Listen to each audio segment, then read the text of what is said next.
What's up guys, welcome back to another video. I'm 7Beats and today I'm going to show you how to create a really awesome dancehall beat for beginners. So I've already created this beat, so I'm going to show you how I've created all the elements, how I've mixed all the elements and show you how I've mastered this beat. So this tutorial will include all the steps you need from creating a beat from scratch to uploading it to YouTube. So first I'm going to play a preview of this beat. So first, just an electric piano, some vocals, and a bass line is playing.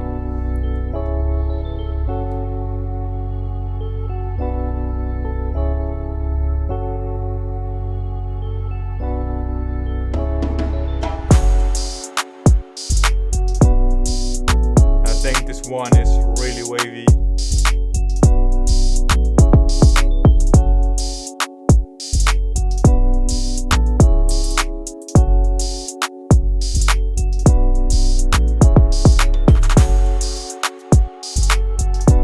A loop and new vocals coming in again.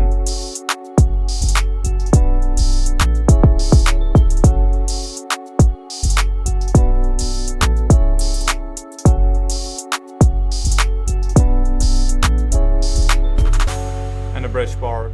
So I hope you guys like this beat, and right now I'm going to dive into how I've made this one. So I've copied all the elements from this beat into this channel rack. So first I've created this chord progression. And I've used stage 73 for this one, 5 from Arturia, and I've used the Master Jam preset. So when I'm opening up the piano roll, it looked like this. And as you can see, I've randomized the velocity, so I've played around with it and tweaked it. And I've also used a strumizer. You can do this by pressing Alt S. Then the strumizer is popping up. And as you can see, I've just added some strength right here.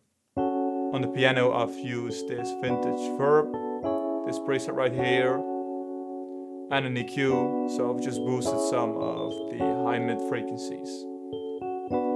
So after that I've added this vocal sample, and I've used arcade for this one, and I've used the tempo sound bank from Distant Voices, and this is the progression.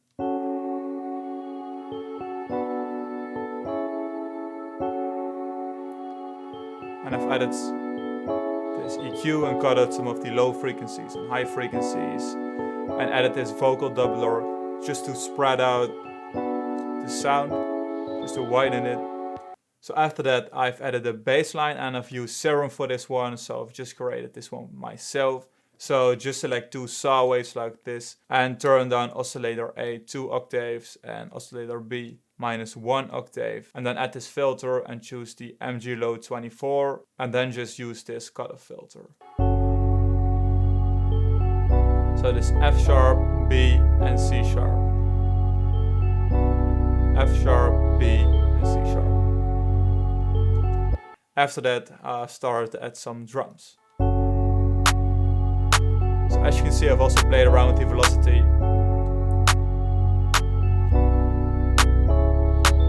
And when adding the drums, I've also added some swing to the beat. So I've added 11% of swing, just a little bit. And then I've layered this one with a snap. This one.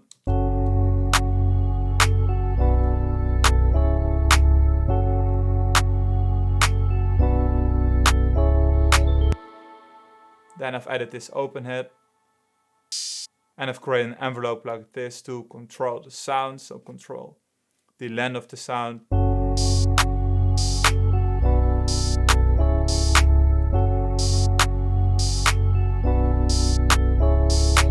Then I've added this hi-hat pattern. As you can see, I've also played around with the velocity, and that really adds the bounce to this pattern.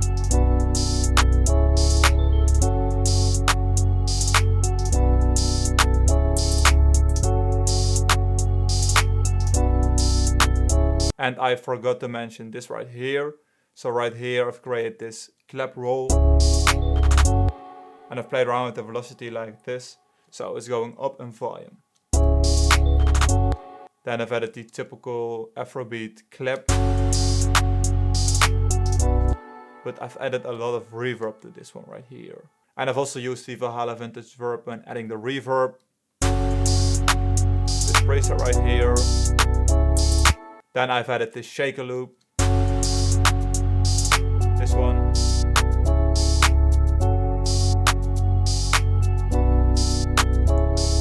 Combining it with what heads.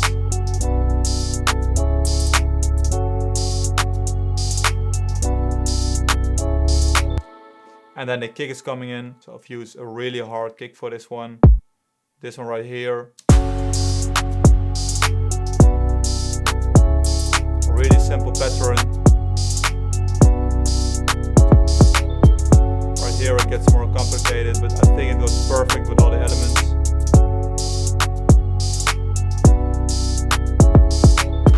And then the 808. So I'm going to turn off the bass line right here.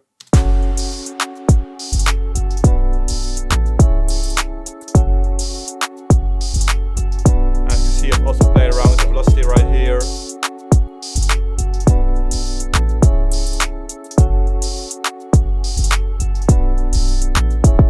And this one is just following the same progression as the chorus. So that's basically it when it comes to the beat. Alright, now I'm going to show you how to mix all the drums. So this is the 808. I'm going to produce some of the frequencies right here. And this really makes sure there is no boxy sound in the kick. So I will turn this one up.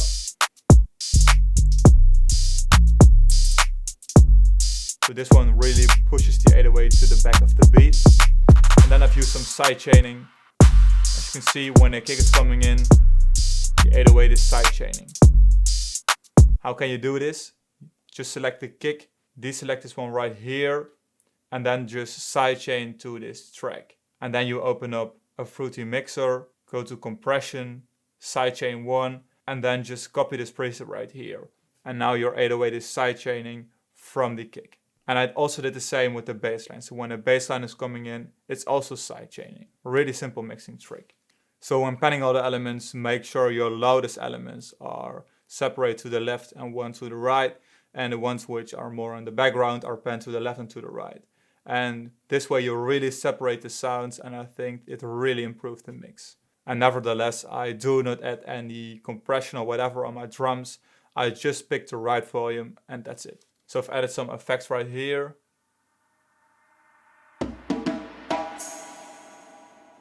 This is a crash, this effect, so just a white noise.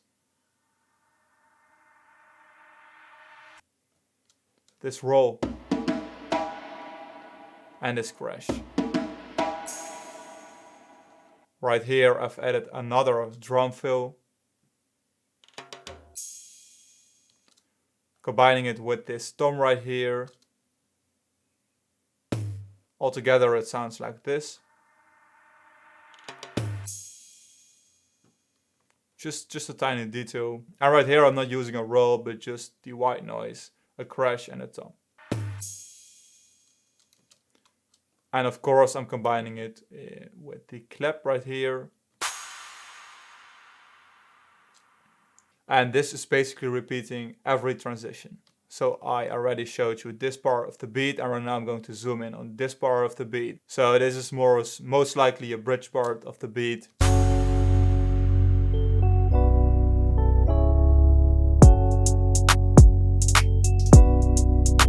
Just a few elements are playing.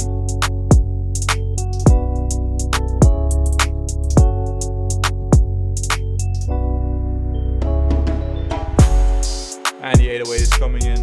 So I've added this detail to the beat, and I've created a pitch bend animation clip right here. So I'm using Serum for my bass line. As you can see, I've pitched it down right here, 12 semitones. Create animation clip on this pitch bend knob right here. So how can you do this? Just select this one, go to Tools, Last Tweaked, Create Animation Clip. And as you can see, an animation clip will pop up right here, but I've created it for the whole track. So I'm going to solo this one right here. So before the kick is coming in, it's pitching down 12 semitones. So I can also turn this one up. But this one just sounds really awesome because it's pitching down to the key where the 808 is coming in. So the key of the 808. I can show you this.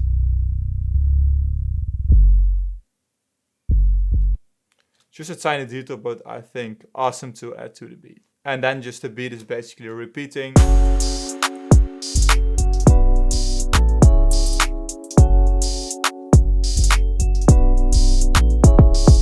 this is the outro of the beat. I've just copied the elements from the intro of this one, nothing too crazy. And I've created an automation clip from the EQ. This one right here. As you can see, this one is automated. And you can do this by just selecting this one, creating this automation clip right here. So tools, last tweak, create automation clip. This one will pop up and just play around with it until you like it. So when mixing this beat, I've just used some panning. Make sure your elements are leveled the right way, so nothing is too loud or too quiet. And that's basically it when it comes to mixing this beat. So right now I'm going to show you how I've mastered this one. So when mastering this beat, make sure you're playing your beat in the loudest part. So that's right here. So first I've added this Saturn to the warm tape preset. And I've added 25% of drive. And this one is just really compressing the waveform. So it's just adding distortion. But you can also use a soft clipper if you prefer to use soft clipper. Then I've added this compressor, this one, the glue. And I've just used the transparent final master preset. This one right here. Preset, mastering, transparent final master. And I've adjusted the threshold a little bit to -4 dB. Then I've added this ozone imager 2. And I've just added some width right here. So almost 60% just to widen up the signal right here. So turning it on. Turn it up. You can really hear a difference. So on mono.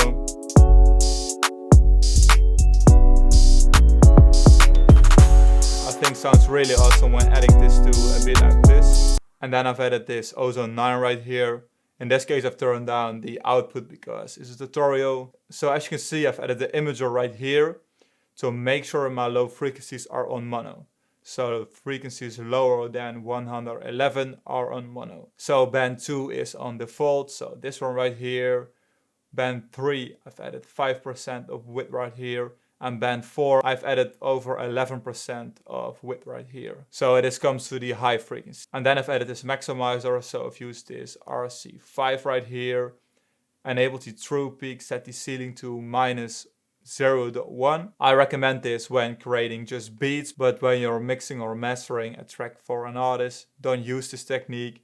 And the threshold on -10.1 dB. As you can see, we're hitting 0 right here. Make sure when your kick is hitting 0, you adjust the character of the distortion. You can adjust this by adjusting the character of the limiter. And I found 4.5 just sounds perfect. And that's basically it. So thank you so much for watching this tutorial. Make sure to leave it a thumbs up. Also consider to subscribe if you want to stay tuned for some new videos. And see you guys in one of my next tutorials.